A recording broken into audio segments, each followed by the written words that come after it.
You're just back from New Zealand. What did you do over there?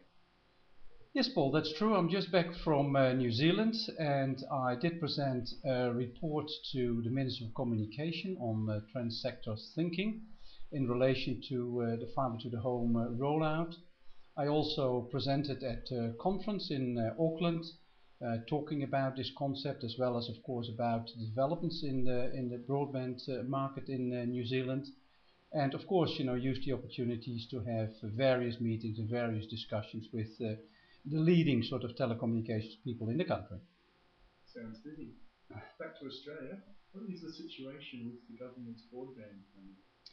Yeah, the situation is actually quite interesting. If you look at the sort of sentiment in New Zealand, it's actually quite different from Australia. In Australia, we saw that the industry broadly supported the government's plan to start investing as the government into the broadband network. In New Zealand, they are a little bit wary about it. They see there's lots of risks if the government becomes involved in that plan. They don't quite, I don't think, quite understand the whole situation, what the fibre to the home network can do. In any case, they have not thought that through. Of course, if you only would rely on internet revenues, then I don't think that the business plan will stand up. And that's why you have to start looking at other revenues. An interesting element is that the market in New Zealand, as basically elsewhere, is pretty flat, and even for the next 5 years, it's not predicted that the telecommunications market is going to grow in revenue. So if the industry is serious about its own future, then it will have to start looking at other revenue streams that need to get on board in order to continue the growth. Because on the other side, investments by the industry simply have to continue. We see that people want data and broadband on their mobile phone, and that requiring an upgrade of the network, that we see continuously new handsets coming out with more applications, and the mobile networks is not up to scratch to handle all of that extra traffic, so that means investment. If you start looking at the broadband network and you start rolling out fiber more and more, exactly the same story. It's huge new investments, but if there is no extra revenue coming in, then I think the telecommunications industry is facing a real big problem. So where does the trans-sector plan fit into this? Yeah, that's exactly where Transactor fits in, because Transactor means that if you make an investment like that, the $1.5 billion that is promised by the government in New Zealand, then what you have to look for is that only going to assist telecommunications? Is this only going to be for high-speed internet? Now, obviously, that's a very expensive exercise to increase the broadband speeds. So if you are serious about an investment of that magnitude, then you have to start looking at other applications. Now, we've been talking about healthcare and education and smart grids for many, many years.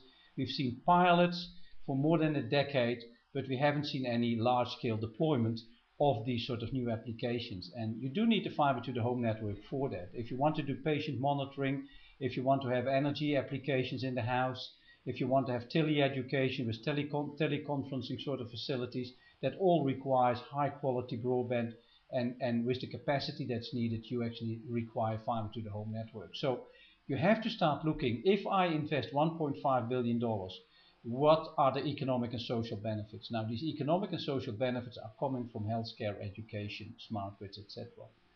The health authorities in Australia, for example, have indicated that they can save $30 billion by an e-health system. You can cut down 40% of hospitalization of old age people if you actually can monitor them from home.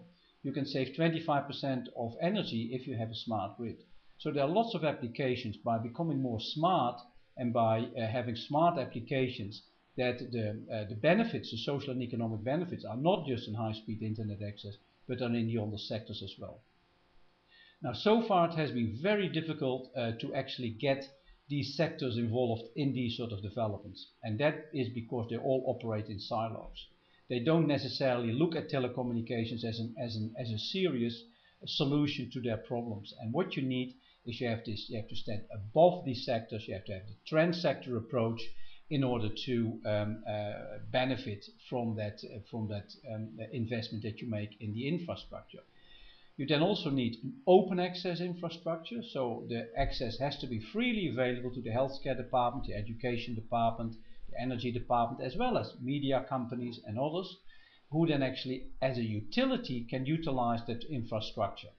Now, on an overall basis, what you actually see happening is that if you look at 100% revenue, then in 10 years' time, 25% might come from high-speed internet, 25% will come from healthcare applications, another 15 to 25% from education, another 15% from smart grids. So that's then actually where all these sectors are going to make sure that you actually get the revenues streaming into the network, which of course are important for the business case of actually deploying a fiber to the home network. So that's why transsector is so important. I presented the report to the Minister Stephen Joyce.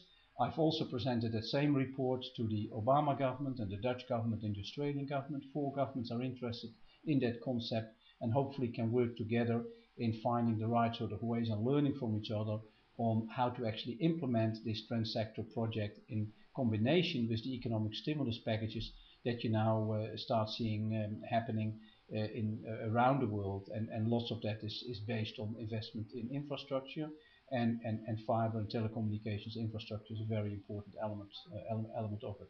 So there's lots of interest in New Zealand, so hopefully my visit and my discussions will help in fine-tuning the situation that builds the business case and the industry case for the fiber to the home network that the government has proposed it will bring to the country.